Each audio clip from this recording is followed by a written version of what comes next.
Ever wondered what will happen to a pendulum in space? Well, that's simple. On Earth, the pendulum will oscillate, following the simple formula which says that the time period of oscillation of a simple pendulum is proportional to the square root of the length of the wire the bob is attached to and is inversely proportional to the acceleration due to gravity, which, um, in case of Earth is equal to 9.8 meters per second square. Well, okay. Anyways, let's fly our pendulum to space. Houston, we've got a problem. The pendulum isn't even moving. It's kind of floating.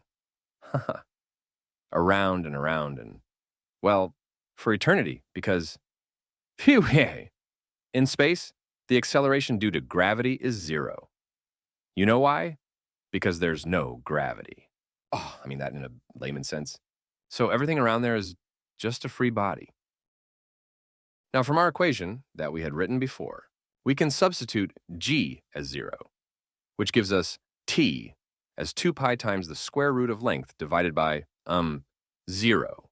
This further gives us t as undefined, which most of you could be fond of saying infinity.